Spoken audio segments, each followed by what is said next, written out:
Anies tuh lagi lucu-lucunya.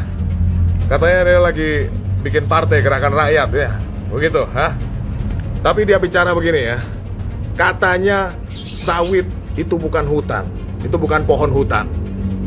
Iya, memang. Tapi kau lupa, itu sumber penghasilan jutaan rakyat. Saya mau tanya pribadi Mas Anies, berapa banyak jumlah petani sawit? Hah? Berapa banyak orang yang cari untung dari jualan minyak goreng di toko-toko kelontong 1.000-2.000? Dan berapa banyak dari kalian yang mengkonsumsi minyak goreng? Saya mau tanya, hah? Dari sawit berapa banyak? Mas Anies juga konsumsi kan? Perut maju begitu. Hah? Memang kita harus jaga hutan kita, tapi kita juga harus jaga sawit kita. Beda hutan, beda sawit. Kau nggak pernah bicara itu? Atau kau pura-pura nggak tahu bahwa pemerintah hari ini Prabowo Gibran sudah mengamankan jutaan hektar sawit ilegal dan dikembalikan kepada rakyat? Kau nggak bicara itu di Rakernas kau itu, yang katanya mau buat partai. Memang kalau main-main lidah kata itu gampang Mas Anies, ya. Tapi kau harus fair, ya. Ketika banjir melanda, rumah yang hancur bukan rumah direksi perusahaan di hilir, tapi rumah rakyat dan petani yang berada di kawasan hutan. Yang hancur para petaninya, rumah nelayannya, rumah-rumah buruhnya. Inilah yang kita sebut sebagai ketidakadilan ekologis. Yang merusak dapat untung, tapi yang merusak tidak menanggung beban atas kerusakan. Yang tidak merusak, yang harus menanggung konsekuensi. Partai Gerakan Rakyat. Jadi insya Allah ketika organisasi ini menjadi partai, kekuatannya akan menjadi sangat besar dan kita bisa mencapai target kita untuk menjadikan Pak Anies Rashid Baswedan sebagai Presiden Republik Indonesia tahun 2029. Mengundang Bapak Anies Baswedan sebagai Presiden Republik Indonesia 2029. Gerakan Rakyat jadi partai untuk mengusung Bapak Anies sebagai Presiden 2029. Kami meyakinkan diri Sumatera Barat. Mendorong Bapak Anies Baswedan menjadi Presiden Republik Indonesia. Demikian. Karena kalau Anies menjadi pembina, insya Allah kita bisa mengusung beliau menjadi presiden di 2029. Hurra! Hurra! Ketiga, terakhir adalah naikkan Pak Anies menjadi calon presiden 2029. Ini adalah ketetapan yang sah yang harus kita dukung di tahun 2029. Sepakat! Satu tanda anggota Gerakan Rakyat harus diluncurkan.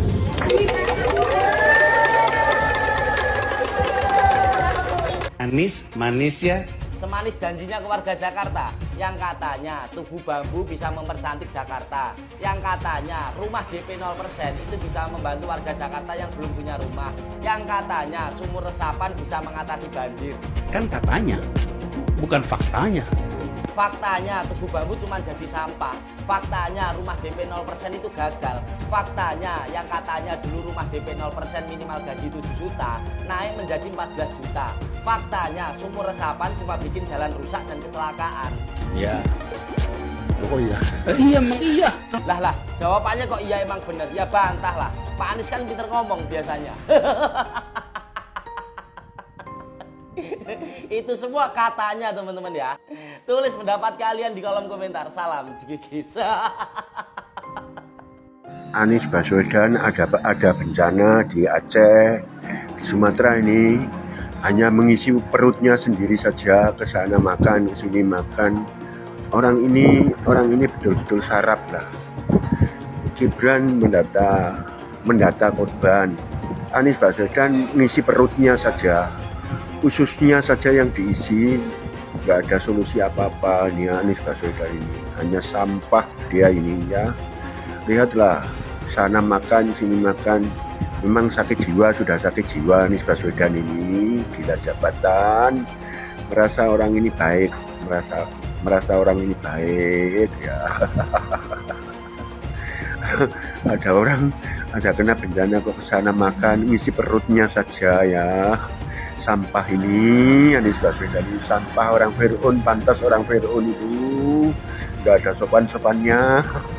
Hei Panji Pragiwaksono, menurut keyakinan saya mulut Anda Panji sama Pak Anies mirip ya. Salah nada, sorry. Mirip ya.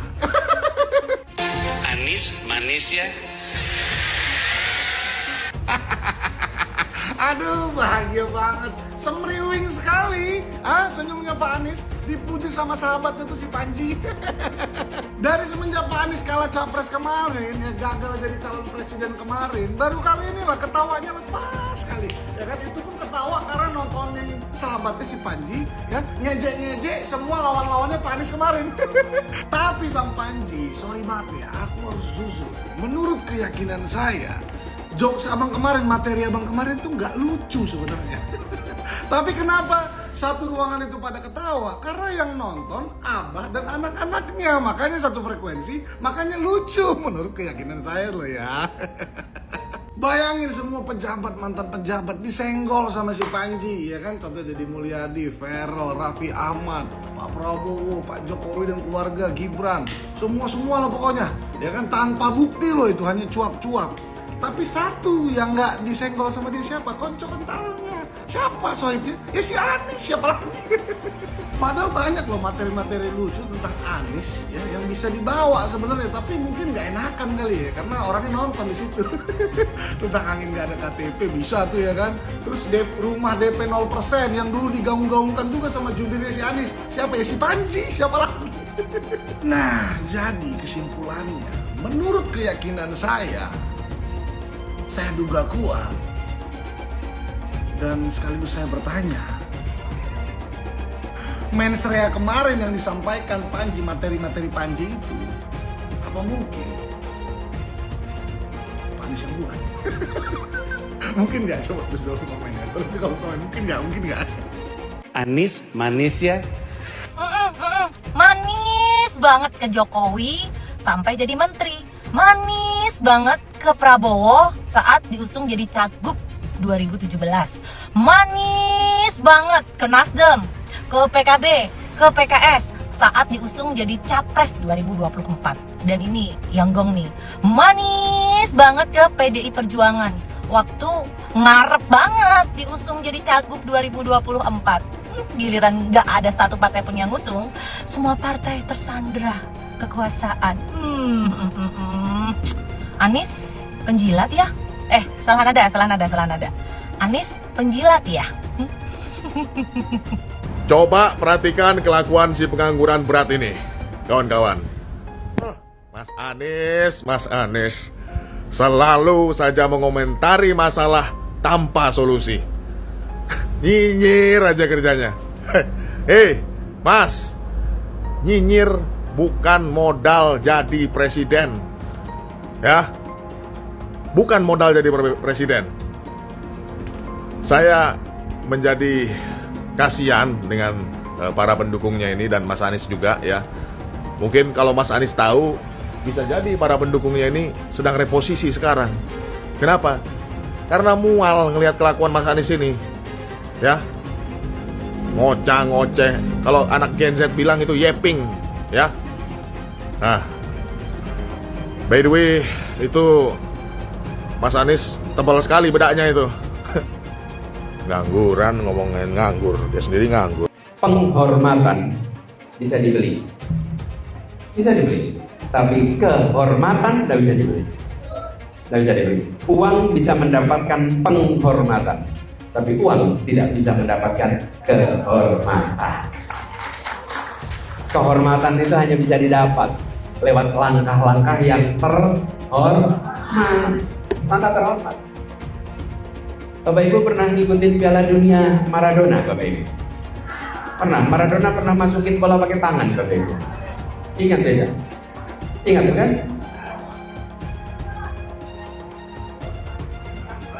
Ya, ada yang bilang tangan Tuhan. Saya kurang setuju itu. Masa Tuhan berlaku curang? Kalau curang itu kerjaan setan, Bapak Ibu. Dan itu tangan apa? Ya. Tapi yang menarik, Maradona-nya tidak mau mengakui bahwa itu pakai tangan. Ya diam saja. Dan ketika itu dinyatakan gol, dia diam saja. Dan ketika dia menerima piala, dia diam saja. Semua orang tahu itu curang. Semua orang tahu itu pakai tangan. Kalaupun Anda wakil presiden, tidak lagi memenuhi syarat sebagai wakil presiden, maka Anda wajib dimakzulkan. Setuju dimakzulkan? Setuju dimakzulkan? Secara diam-diam ternyata Bapak Anies menyumbangkan dana untuk bencana banjir yang ada di Aceh dan di Sumatera sebanyak 300 triliun. Wah, ini luar biasa nih, pengorbanan dari Bapak Anies. Luar biasa ini. Apa komentar kalian? Saya akan bongkar dari mana sumber dana 300 triliun yang dimiliki Pak Anies yang untuk disumbang ke korban banjir di Aceh, Sumatera Barat, dan juga seluruh. Yang perlu kalian tahu, Bapak Anies itu sahabat terdekatnya Elon Musk. Elon Musk dengan Bapak Anies memiliki hubungan yang sangat dekat. Jadi 300T itu dari Elon Musk, sahabat dekatnya Bapak Anies. Presiden bukan, wakil presiden juga bukan, ketua RT juga bukan. Tiba-tiba muncul videonya datang ke lokasi bencana di Aceh, gitu loh. Sedangkan presidennya sekarang saja kalah ini dengan si Wawa ini, satu ini. Itu datang ke sana itu melihat bencana alam atau sedang menghitung gelondongan kayu yang sedang hanyut.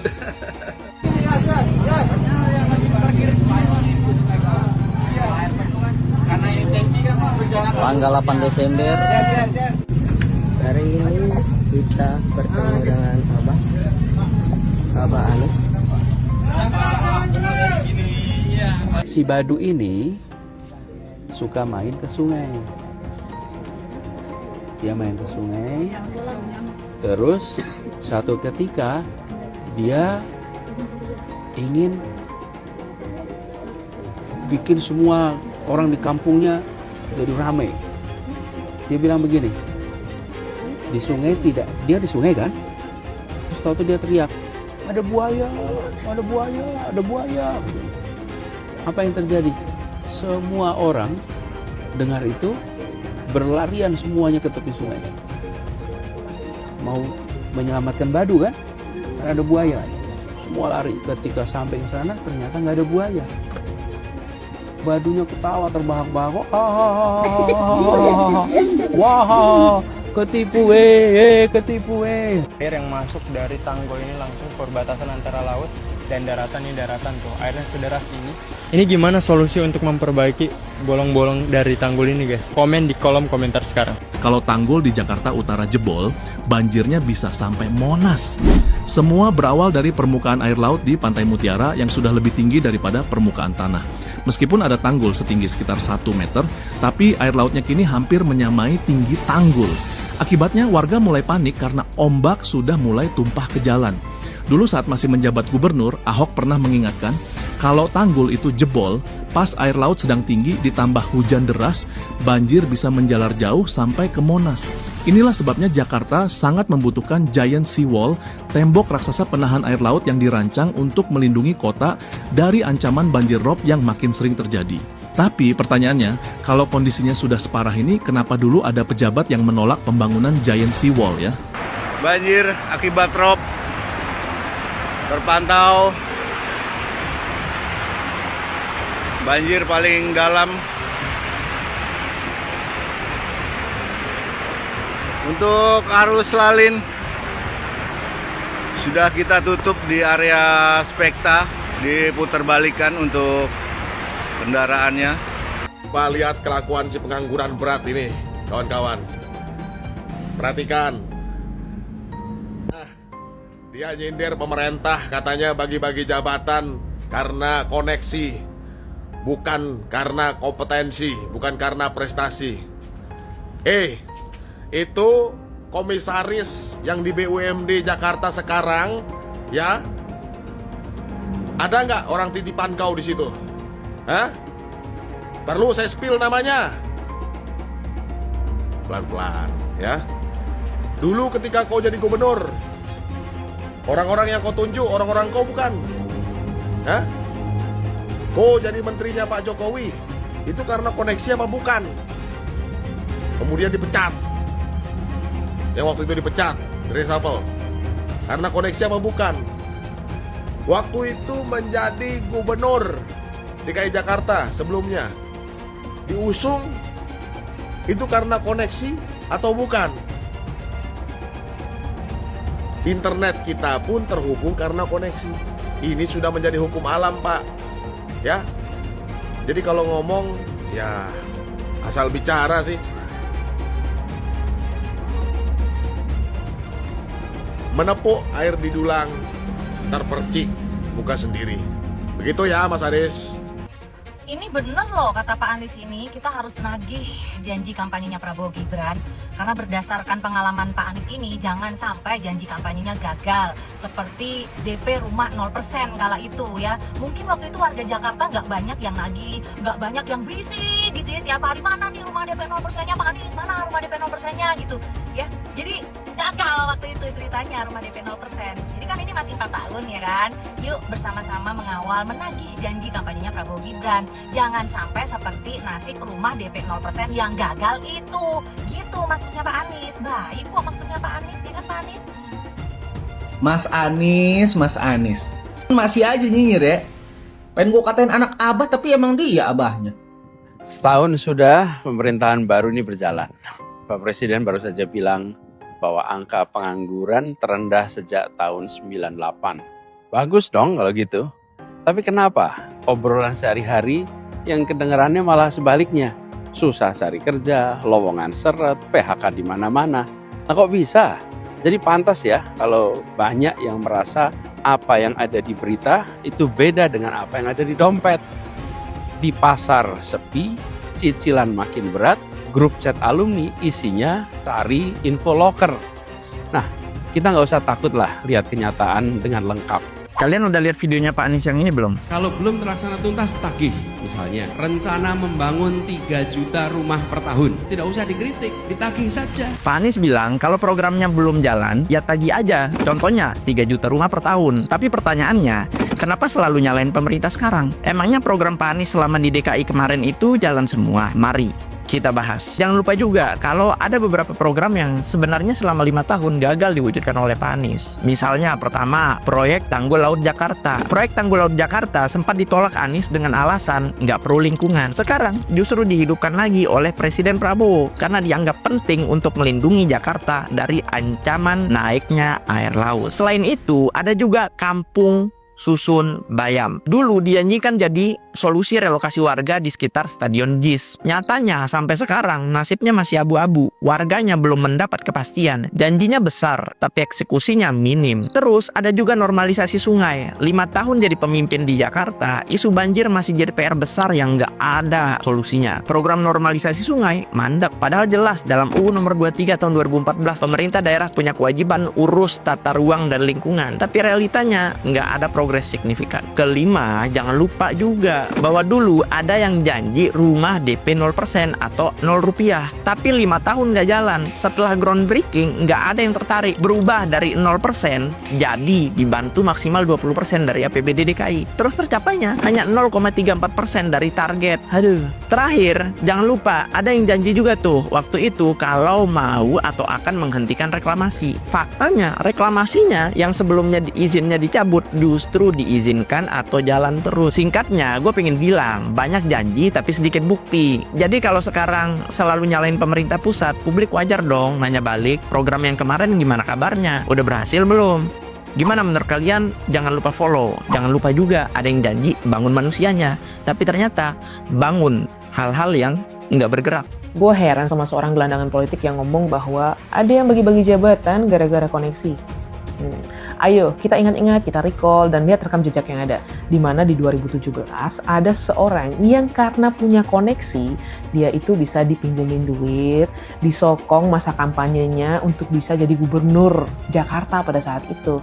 Nah, ini kalau nggak ada koneksinya, di mana cari duit buat kampanye? Yang mana duitnya itu dipinjemin sampai sekarang nggak dibalikin, ya kan? Nah, itu kalau nggak ada koneksi, di mana cari duit? Nah, ketika nih udah jadi gubernur, ingat nggak sih ada TGUPP yang dimana isinya kurang lebih 50 orang itu adalah semua koneksinya. Berarti kalau ketika dirinya menjabat nggak berlaku, tapi ketika orang lain berlaku. Gini ya, karena orang itu rata-rata memang punya koneksi kepada seorang lainnya atau sekelompok lainnya untuk bisa memudahkan dirinya.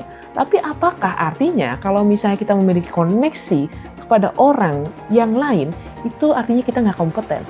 Kalau memang kayak gitu, berarti di 2017 ada orang yang nggak kompeten, tapi karena koneksi bisa jadi gubernur. Itu ya? Benar-benar mungkin. Makanya ketika sekarang nggak punya koneksi, karena koneksinya semua pada ditangkepin, ya kan? Atau karena koneksinya yang dulu yang dikhianati itu sudah pada nggak mau lagi, sekarang ribut koar-koar karena bingung mau cari jabatan, tapi susah. Pak Anies sindir pemerintahan Pak Prabowo, banyak jabatan diberikan karena koneksi bukan kompetensi. Lucunya kalau ngomong soal jabatan karena koneksi, bukankah beliau sendiri juga lahir dari sistem yang sama? Dulu bisa maju sebagai gubernur DKI pun karena koneksi dengan Pak Prabowo, bukan karena tiba-tiba rakyat Jakarta serentak minta beliau maju sebagai gubernur. Tanpa koneksi itu mungkin Pak Anies masih sibuk isi seminar, masih nulis opini, atau ngajar di kampus. Ironis rasanya ketika seorang yang dulu diuntungkan oleh sistem koneksi, kini justru sibuk menyindir sistem yang sama. Koneksi itu bukan aib, semua orang paham, termasuk Pak Anies. Koneksi bukan berarti tidak kompeten, tapi saluran akses menuju kesempatan. Dalam politik, koneksi dan kompetensi bukan dua hal yang saling meniadakan, justru saling melengkapi. Bedanya, sebagian orang jujur mengakui bahwa koneksi adalah bagian dari realitas politik, sementara beliau lebih suka tampil seolah suci dari sistem yang justru pernah mengantarnya naik. Bahkan sindiran yang ia lontarkan hari ini pun bisa tersorot publik karena sistem itu juga. Jadi sebelum menyalahkan orang lain soal jabatan karena koneksi, mungkin sebaiknya Pak Anies bercermin dulu, biar tidak lupa bahwa gelar mantan gubernur, mantan capres, dan mantan menteri yang kini disandang pun lahir dari sistem yang sama dengan yang hari ini beliau sindir. Bagaimana menurut kalian? Posisi diberikan pada yang berprestasi, bukan diberikan karena koneksi. Dan kita tahu banyak sekali hari ini diberikan tanggung jawab bukan karena kompetensi, bukan karena prestasi, tapi karena koneksi.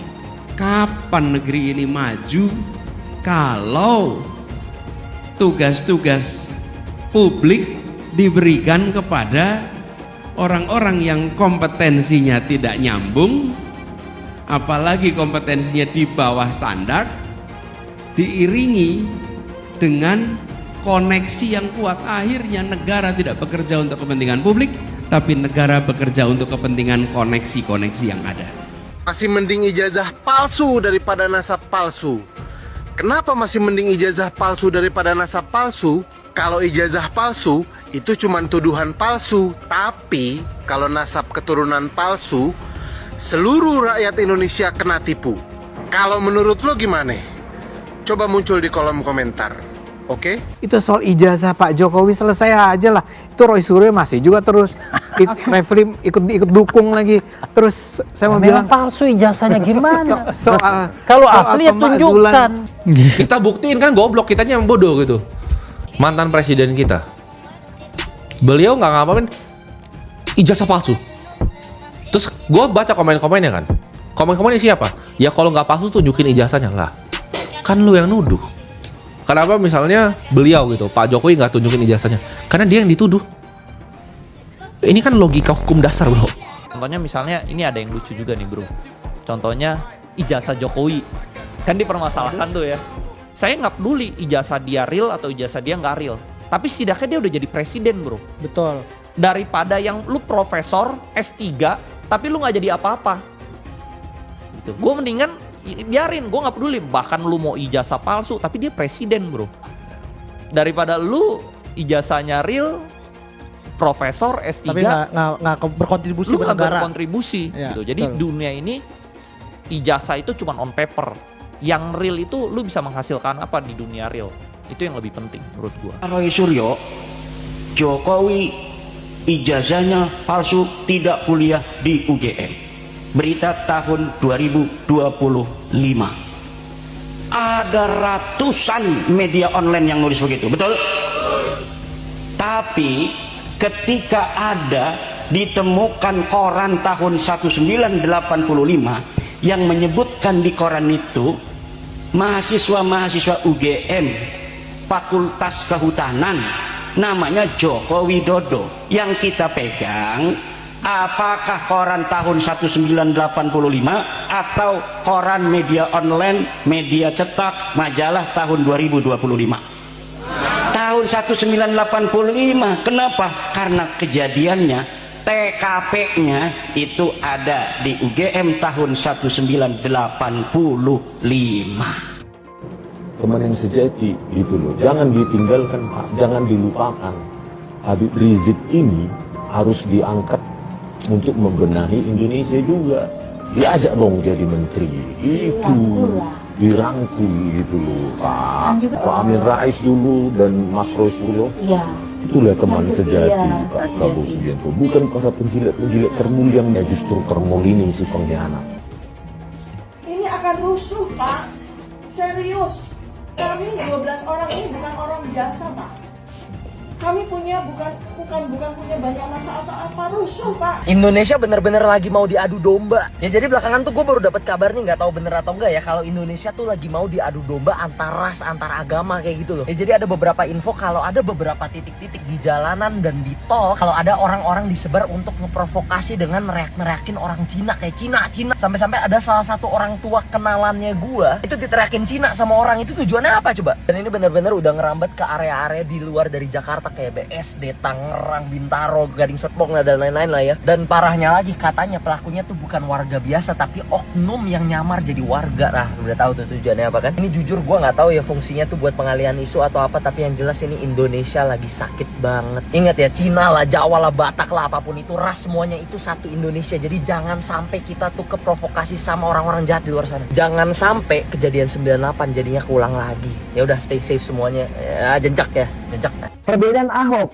dan para pejabat zaman sekarang yang ada di dalam gedung DPR ialah pada saat Pak Ahok di masanya, di masa dia memimpin sebagai gubernur Jakarta, membuat kebijakan dan kebijakannya itu ditolak, maka Pak Ahok akan membuka ruang untuk menerima rakyat atau pihak yang menolak kebijakannya, dan mereka akan duduk musyawarah untuk mufakat atau menampung aspirasi masyarakat sehingga bisa sama-sama menemukan jalan keluarnya.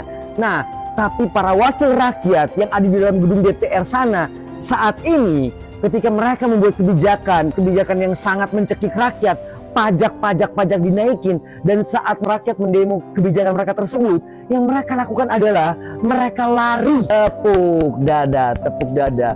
Luar biasa kalian kinerja DPR. Kalian membuat kebijakan yang sangat menyulitkan rakyat, tapi setelah itu kalian gak mau bertanggung jawab ketika rakyat menuntut keadilan atas kebijakan yang kalian buat. Top kalian. So, lebih hebat mana? Pak Ahok pada masanya memimpin, dia berani menghadapi atau menerima aspirasi rakyat, bernyali untuk itu, atau anggota DPR yang sekarang ketika mereka membuat keputusan dan rakyat menuntut, mendemo mereka lari. Lebih hebat mana? Kayaknya lebih hebat anggota DPR sekarang sih yang joget-joget di dalam gedung DPR sana. Kalian terbaik, joget kalian top abis, top banget. Ada yang mengail di air keruh. Ini demonstrasi, saya ingin anak-anak kita bro memahami ini. Kalau toh berhasil merubah sesuatu, ini akan memakan anak-anaknya sendiri. Karena kalau revolusi itu pasti korbannya anak-anaknya sendiri. Dan yang akan nunggangin itu orang yang tidak ikut apa-apa. Ini namanya mengayal di air keruh. Sekarang gini, waktu almarhum korban udah meninggal, kalau yang datang polisi sama Brimob bilang, tapi ada orang yang datang, dia apa hubungannya ya? Politisi. Nah, jadi itu saya lihat udah mulai ada yang mau memancing di air keruh. Itu yang paling perlu lihat. Itu kan kita lihat di TV lu, saya lihatnya apa hubungannya ya orang ini? Kok datang? Lah, padahal yang mestinya datang minta maaf kan udah kayak polisi, presiden minta maaf, itu memang harus terpenuhi itu secara moral ya. bias. Tapi kalau datang orang kecil luar, apa hubungannya lu? Nah ini kan ada gejala memancing di air keruh dan itu selalu terjadi di setiap revolusi. Sumpah ini semakin mengerikan ya. Jadi kekacauan yang terjadi di Indonesia ini kan pernah dibahas sama media di Rusia. Jadi ada laporan media yang bilang kalau Indonesia itu sekarang lagi mengalami yang namanya color revolution. Nah kemarin awalnya itu gue kira color revolution ini cuma istilah politik kan, tapi ternyata enggak guys. Ini emang revolusi warna beneran, si warna pink yang sekarang ada di mana-mana. Yang bikin merinding itu si analis geopolitik yang bilang Indonesia sedang mengalami color revolution ini udah dari akhir Agustus kemarin nih bilangnya. Udah ada nih akhir Agustus kemarin ya, lewat laporan media Rusia yang namanya Sputnik. Nah di awal Septembernya ternyata beneran tiba-tiba media di Indonesia ini dibanjirin sama warna pink. Dan setelah gue baca-baca lagi ternyata revolusi warna ini udah sering terjadi di banyak negara. Masing-masing negara ini punya perwakilan warnanya masing-masing untuk sebuah gerakan. Dan tujuannya ini semua sama, yaitu menggantikan rezim atau pemimpin yang tidak bisa sejalan dengan Barat. Ya gue sih berharapnya pihak-pihak yang gembar-gembor warna pink ini at least tahulah maksudnya ini apa. Jangan sampai ternyata emang kita nih lagi digerakin secara tidak sadar sama pihak-pihap luar. Gantinya aneh! Gantinya aneh! Prabowo ada turun! Gantinya aneh! Siapa Hendro Priyono yang keluar mengatakan ada dalang? Sudah ada, saya kantongi namanya. Kamu dalangnya. Kami harus ditangkap, Hendro Priyono. Kamu berhenti untuk menipu publik dengan manuver-manuver politik dengan seolah-olah kamu satu jenderal senior, mantan intelijen yang hebat. Kamu nggak dihitung. Ada yang main gitu. Ya, itu dari sana, dari luar. Orang yang dari luar hanya menggerakkan kaki tangan yang ada di dalam. Isinya George Soros. Oke, saya berani katakan di sini, hei orang miskin, hei orang melarat, tidak usah bayar pajak karena pemerintah haram mengambil pajak dari orang-orang miskin dan melarat, saudara. Allah mewajibkan zakat hanya kepada orang kaya. Haram ambil pajak dari rakyat, saudara. Haram, apalagi dari rakyat miskin yang melarat, yang nyari kerja susah, yang makan susah. Haram kau ambil pajak dari mereka. Lalu Prabowo lengserkan dia, setuju gak? Setuju gak? Dukung tidak? Takbir!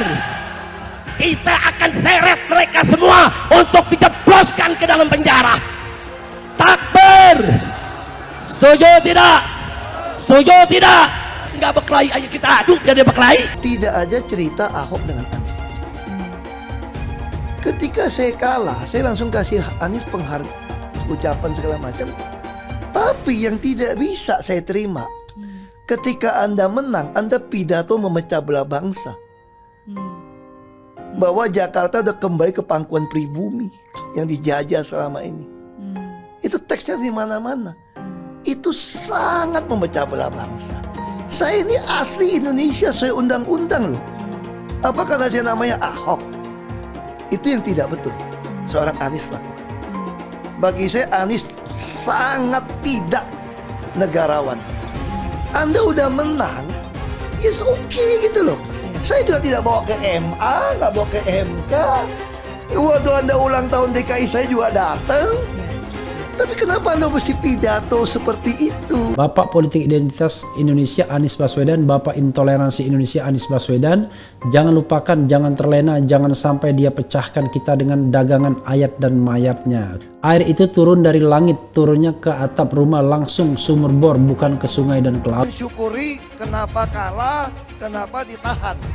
Saya bersyukur atas itu semua.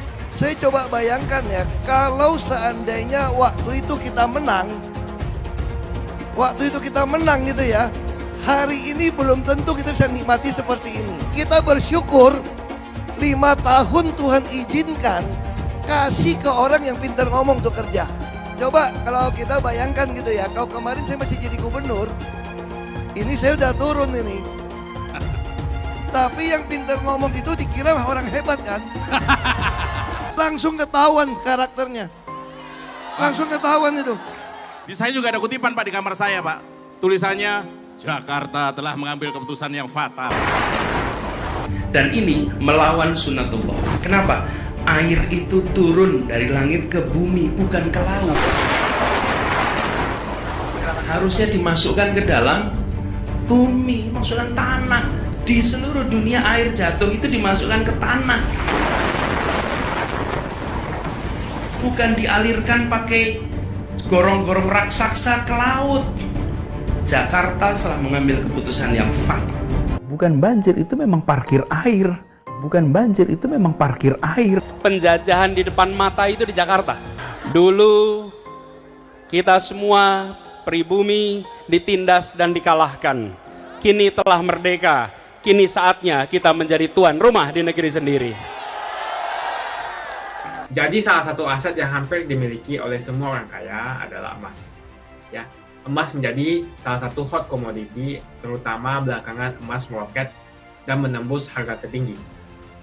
Jadi jika kalian ingin profit atau mendapatkan keuntungan dengan investasi emas, tonton video ini sampai habis. Emas merupakan salah satu investasi yang unik. Kenapa? Karena emas itu terbatas dan dari zaman dulu sampai sekarang emas selalu digunakan untuk melawan inflasi. Jadi ada 5 hal yang kalian harus waspadai ketika harga emas sedang naik. Yang pertama adalah kalian harus tetap tenang. Ya, karena melihat kenaikan emas 30%, kalian mungkin akan takut ketinggalan atau missing out. Jadi tidak usah panik, emas masih merupakan komoditas yang hot. Yang kedua adalah bagi teman-teman yang mempunyai keterbatasan dana, jangan berkecil hati. Ya, saya sampaikan kembali bahwa adanya investasi emas berupa digital sangat memudahkan kita untuk berinvestasi emas. Yang ketiga adalah hati-hati dengan penipuan. Banyak sekali komunitas yang berkedok investasi emas, tapi sebetulnya adalah money game. Dan ujung-ujungnya penyelenggara itu kabur dan merugikan banyak kali orang. Biasanya ini yang tergiur dengan iming-iming tingkat bagi hasil yang tinggi. Ada 5% per bulan, bahkan lebih. Jadi hati-hati terhadap penawaran yang investasi menjanjikan hasil yang sangat tinggi. Gunakan broker aman dan terregulasi. Yang keempat adalah belilah secukupnya.